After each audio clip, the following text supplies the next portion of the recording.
Hey everyone, welcome back to another episode of Garden State Growing. Listen, I just want to clear the air on something. I am not an expert grower. I am not a professional grower. A lot of these YouTubers that are out there, this is what they do for a living. This is their job all day, every day. I'm a backyard hobbyist, okay? I get to it when I can get to it. And I get to it quite often, so I do see a decent amount of success, but not any more success than most of my other friends that I know that garden, maybe just a little more. But I hope I never put it out there that I was an expert in everything. A lot of these techniques and of these plants that I'm growing here this year, I'm doing for the very, very first time. Like I said, I've never had more than 100 square feet of gardening space the entire 20 years that I've lived at this house. I never really planted in the ground too much. Some things, some carrots and some potatoes and stuff like that. But other than that, like I said, if you read my little blurb that I put in the description, this is my journey into expanding my garden. And I expanded it almost 5 times. I think I'm up to about 500 or 600, maybe even 700 square feet of growing space that I'm going through right now. And a lot of these spots I've never grown anything in either. I'm looking at the sun and I'm trying to measure shade and see what's in the way and try to plant appropriately for where that bed is. Sometimes it works out really well and sometimes it doesn't, and que sera, sera, I learned for next year, and that's the whole point. It's a learning season. Yesterday I just had an experience where I was just extraordinarily disappointed, even though I knew exactly what was going to happen when I went into it. I did like my 4th harvest on my radishes this year, and I got a bounty of radishes. I did pickled radishes, fermented radishes. I'm sorry I didn't bring it along for that, but I was just experimenting a lot with it. But this time I went and I did my 4th harvest, and I pulled them all up and I brought them inside. And as soon as I went to go slice the stems off, I went, it was just all wood. It was just real woody. I expected it. I really did. I really didn't think I was going to get a 4th harvest off of my radishes, but I did. So anyway, as you can see here in front of me, I have, can you guess what this is? Well,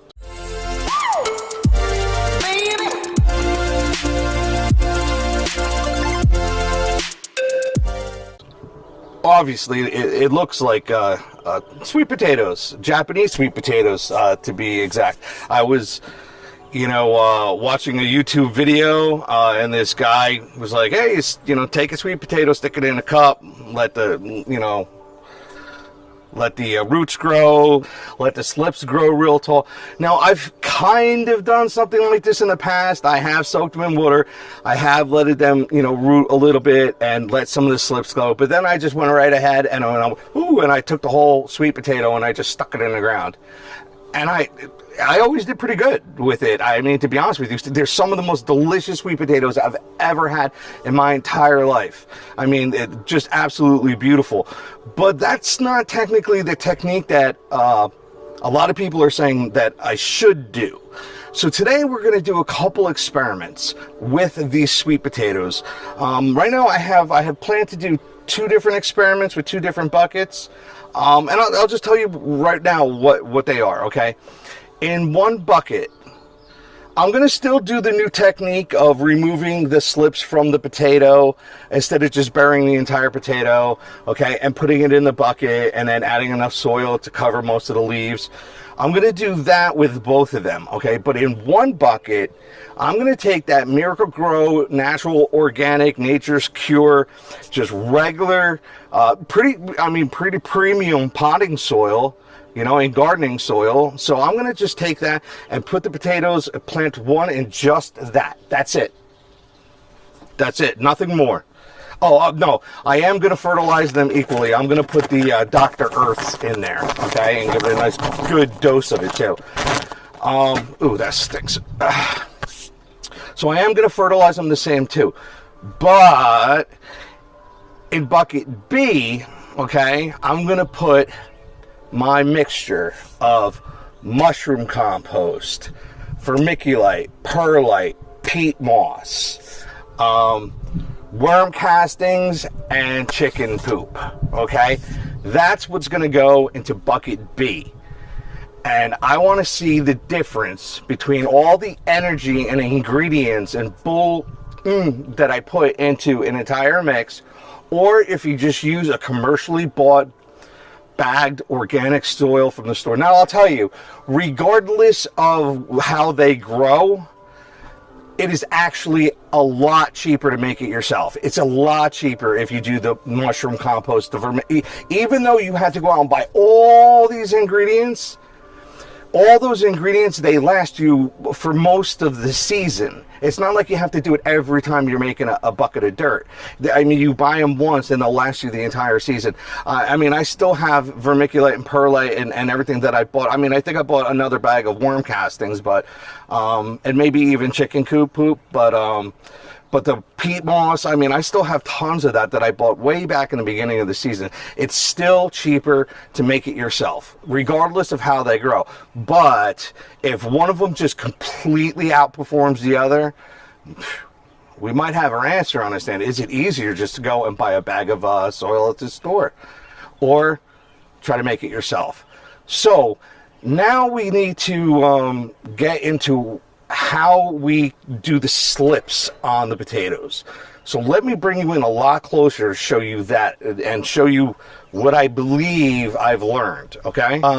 Don't mind the microphone down here. I felt like when it was up here, all you heard was me breathing, and I sounded like Darth Vader the entire episode. I apologize. I am a heavy breather. So, I forgot to mention, another additive that I'm going to put into the bucket that's got the homemade stuff is I'm going to put lump charcoal in there. I'm going to bash it down into a powder. It's full of potash. It's not necessarily bioly available just yet with these potatoes because it is still, charcoal. I'm also going to add a little bit of the ash from the charcoal to that. That's going to raise the potassium levels with potatoes. From what I've been told, it's a game changer when you plant your potatoes with a lot of potassium. There's a lot of other ways you can get potassium. Like you could take dried banana peels, dry them out in the oven at 150 degrees for, I don't know, whatever, until they're black, and then blend them up into a powder, and that's a really great source of potassium for potatoes.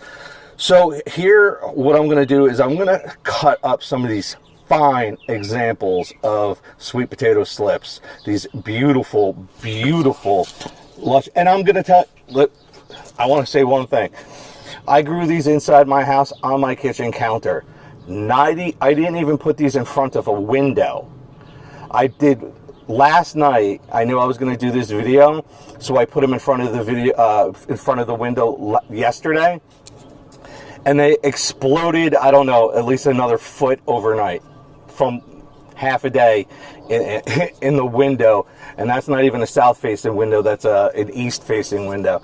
These grew beautifully inside, just right in front of the toaster oven. My wife was getting mad at me. Every time I'm going to make a piece of toast, I got to move your damn sweet potatoes. Sorry. So I digress again. So I'm going to try to show you some examples of what's going on here. And as you can see, I pull it out, and it's just got this luscious root system going on here. And then up top, we have all these slips. Okay? Now, from what I'm told, you can just pick one of these slips where it attaches to the potato and pull it off and bury it in the dirt, and then that slip will root. Okay?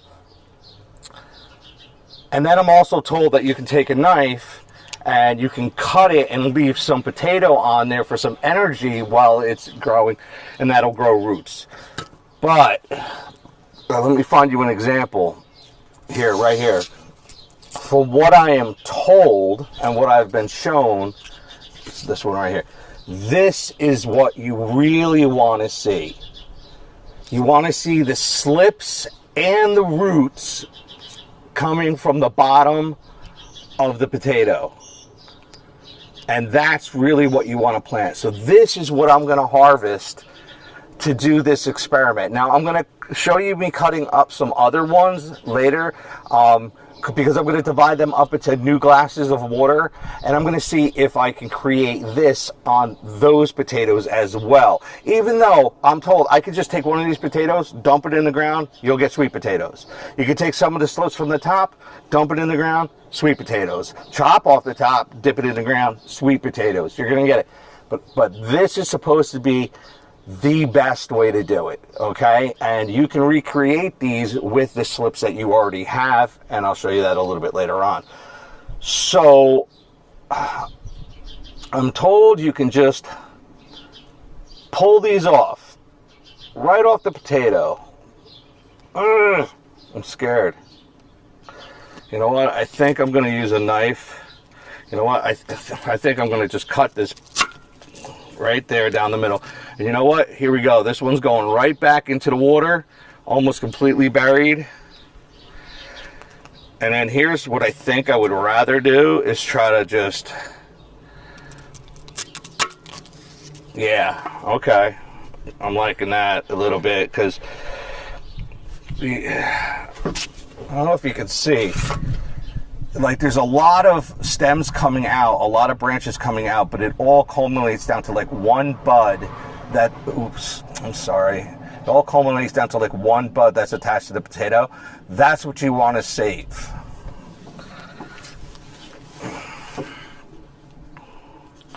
So yeah, so I'm going to try, yep, see, and all I had to do was just take my knife and separate that a little bit. And there we go. Okay, now the potato came off, but I got the whole slip. And then here there's actually two slips. No, there's actually more. Okay, I'm gonna take this one now.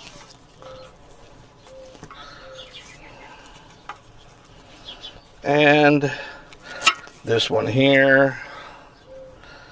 And that's just the whole one. All right, so let me bring you up and I'll show you what I did. I mean, I'm probably going to take some of that potato off of this one because all I really need is this here. And just the same, I have that there like that. That there like that. And that there like that. All right.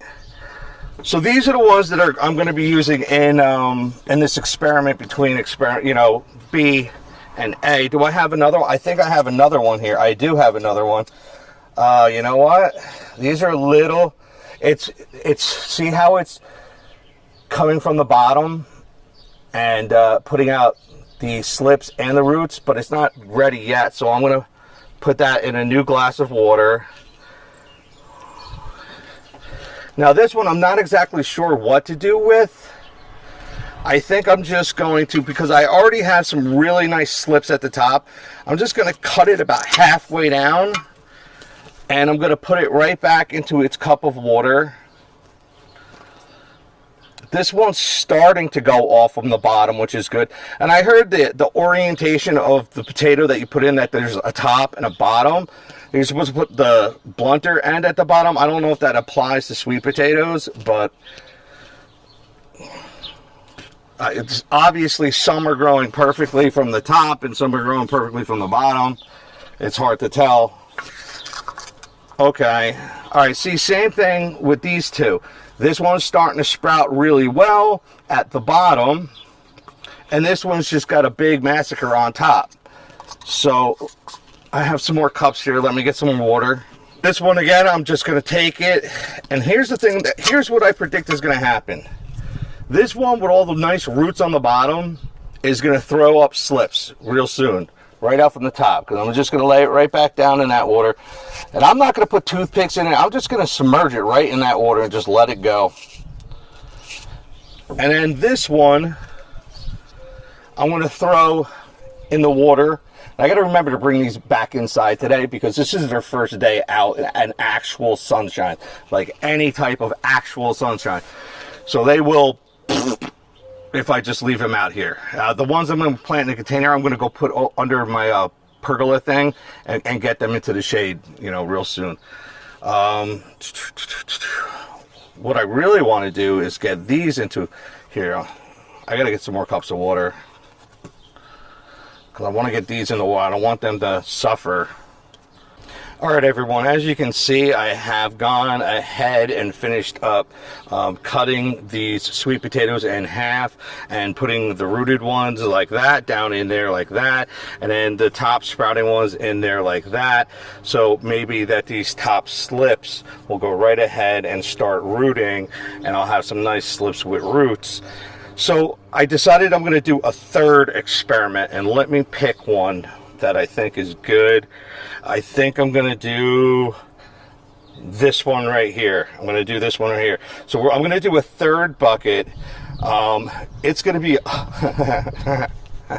it's going to be a mix between my mix and a commercial mix, and I'm just going to, you know, cut a little bit more of this sweet potato off and then plant this right down. But the thing is, I'm going to plant it real deep like a tomato, just until the top leaves are sticking out the top. And that's going to be experiment number 3. So let's get moving on that. All right. So the first thing I'm going to do is I'm going to set up my buckets. Okay, now this is just one of your standard little Home Depot buckets. Okay, and what I'm going to do is I'm going to drill holes not in the bottom. I'm actually going to drill holes a couple inches up. This is going to help save a little reservoir of water at the bottom that the roots could live in, just in case this bucket dries out a little bit. Oops, I'm going to have to pick that up. Oh, and if you're asking, are these buckets food grade safe? Yes, they are. If you look at the bottom, it will say recycled HDPE and a number 2. Here, let me see if I can show you that right here. Oh man, I don't know if you can see that or not, but it's a little recycle triangle. It's got a number 2 in the middle, and it says HDPE.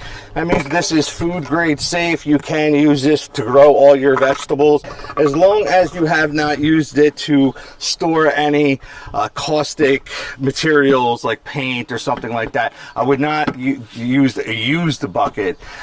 Just go ahead. They're like $2.50, maybe $3 or something like that. It's the cheapest planting pot you can buy, and the most durable. If you don't like the way it looks, paint it from the outside. Spray paint it. It's all right. So I got like a, I don't know, a 1/2 inch drill bit. I'm going to go about, I don't know, 3 inches up.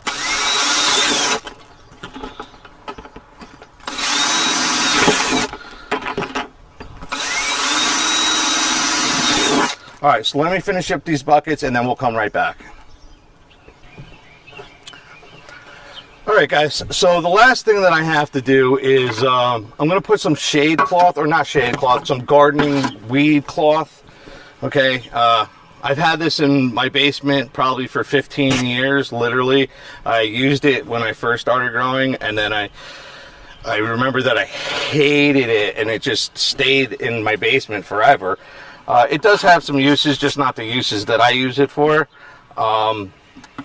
If you ask me why I stopped, I couldn't even remember why. And then I started cutting these with a pair of scissors to try to cut squares out of it and stuff, and it was just impossible. It's just such a nuisance. But anyway, I digress. I'm not judging the way you do your garden. You know, you do you. Blessed be your garden. All right, so now I have the shade cloth in the bottom. And lastly, I just have to label these. So let's see. We'll label this first one. Where's a good spot? Oh, right here. This is a good spot. I'm going to do EXP. We'll call this one A. We'll call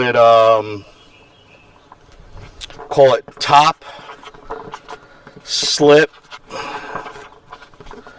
no roots, mix soil, and we'll put a date on it, and we'll call it how about Juneteenth? That sounds about right.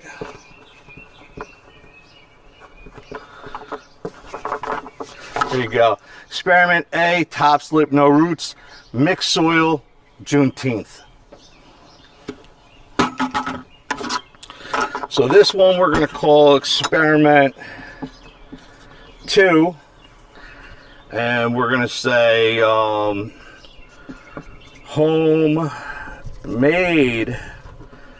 soil slips with roots. And again, that's going to be a big old Juneteenth. And we'll put that aside and we'll call this one Experiment EXPZ. And we'll do, this is going to be the commercial soil slips with roots. And again, Juneteenth. And we are all set. So all I'm going to do, I'm not going to sit here and make you watch me fill these buckets with soil. I'm just going to go right ahead. I'm going to do it. I'm going to make my mixes, water it in a little bit. But when it comes to planting these slips in the soil, I'm going to show you something. It's not a new technique. I haven't showed it to you on this channel, except for, that's right, tomatoes. I'm going to be burying these things deep, almost covering up the last set of leaves, but I am going to leave the last set of leaves sitting there. So let me go. I'm going to fill these buckets up, and then I'll bring you back when it comes time to putting these plants in the ground. I'm going to show you how I'm going to divide them up and what I'm going to do, especially with the one that has just the slips up top and no roots down the bottom.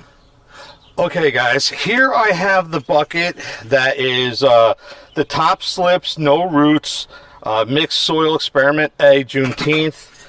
Okay, and I started with this one because I wanted to show you when you plant your sweet potatoes, or just about any potato, as you can see, it has these little nodules running all up and down its slips there. Those are little baby roots. They're just begging to be put in soil and moisture, and they're going to just throw off roots. And it's going to throw off roots all the way up this stem. So I'm going to bury this pretty deep. So I have this bucket here, which was a mix between the commercial grade Nature's Cure by Miracle Grow, a mix with the mushroom compost, and I'll admit I put in a very lot of the mix of the perlite, vermiculite, peat moss, and coop poop stuff, because the commercial stuff that I got, it is just so incredibly thick and dense and mucky that I just didn't want to kill the potato. And you'll see that when I do the other one that I bury just in commercial soil. I have a bad feeling it's not going to work out very well at all. Let's just make a really big, nice, deep trench down the middle of it and bury it about as deep as I can go. I'm going to leave about 2 inches, and I'm going to bury this up pretty much as far as I can go. Fire!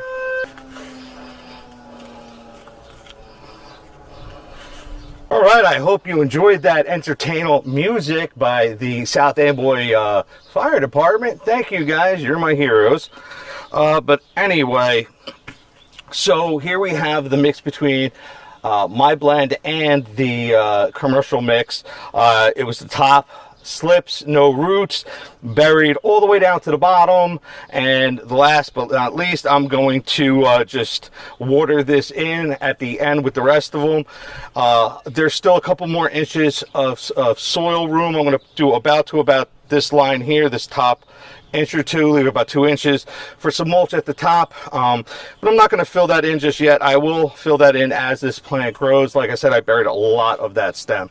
So let's move on to the next one, and that is going to be my homemade soil. Okay, and I also did want to show you that, yes, in this bucket here I have some lump charcoal, some hardwood lump charcoal that I mashed up with my shovel, and a little bit of the burnt ash. I'm going to add that in. I added that into that last one that I did as well, but I saved the most of it for here. There's going to be big chunks like this. I'm not worried about that.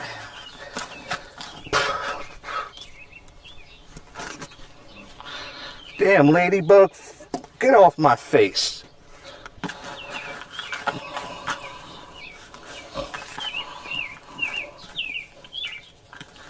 Now this one I did not fill up nearly as much because I can't bury them as much.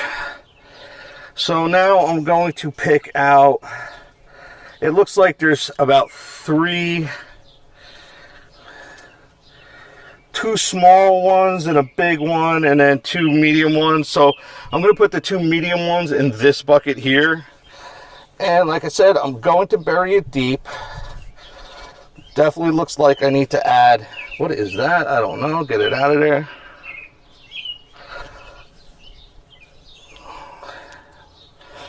That's got the slips with the nice roots on it.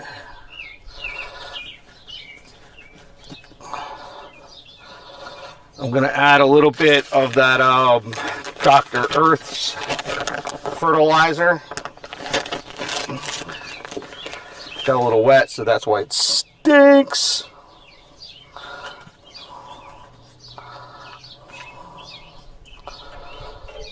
Okay. And I'm going to add some more of the mushroom compost.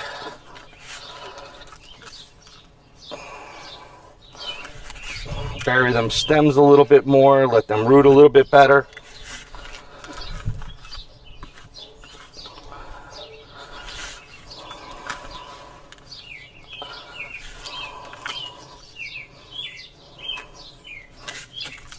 The rest of the peat moss and stuff, and the vermiculite and perlite.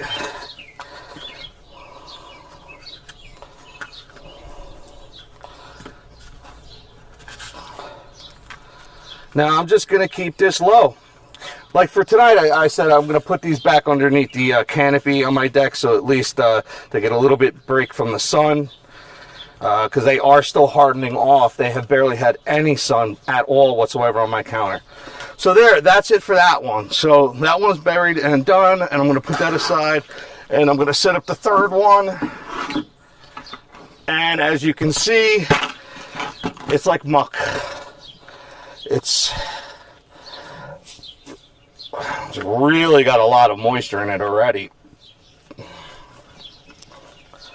I don't know, it's not bad. We'll find out. So like I said, the other one I only put 2 in because they were 2 medium ones. Here I have 2 small ones that pretty much can get buried all the way. And then this nice big chunk one. I'm just going to throw it all right in with that potato. Pack them in a little bit. All right, and that's it for that one. Put these pots. Now, since they're basically going to grow and just vine out and vine up, and if I put them low to the ground, they're going to take up quite a bit of ground cover. I could choose to trellis them up a structure and build a little something, or I could choose to do a hanging basket style. Now, see, the thing is I have to make this elevated post with some branches coming out of it for my dragon fruit. Yes, it is growing. I don't know how well it's growing, but it seems to be doing really well. It seems to be putting out little spots. And not only that, but the seeds of the dragon fruits that I planted, you know, the ones that I bought from the store, yeah, I got some of them too. They're itty bitty bitty bitty, and I doubt I'll get anything off of them this year, but I do have the greenhouse to protect them, or I could bring them inside. But the thing is, you want to put them up on an elevated post with some sticks coming out. So I think that's the next project I'm going to tackle today. I'm not going to shoot that because I'll just bore the living snot out of it. It's construction work. How about I just do it, and then I'll bring you back, possibly at the end of this episode, or maybe I'll make a whole episode out of it, because this one is probably going to be about 45 minutes long as it is. It was challenging to do. It was a lot of work and setup in order to film it. If I would have just did it and got it done, I probably could have got it done in less than an hour, but to film it all and everything takes quite a bit. So for all of my hard work, while you take a moment right now, hit that like button, hit that subscribe button, share this with friends and family. Let's have some fun with some potato experiments. Let's see how well we can do in different types of soil. I think the next one I might do is a really, really sandy soil. So, I don't know. I'll come up with some ideas. Follow along.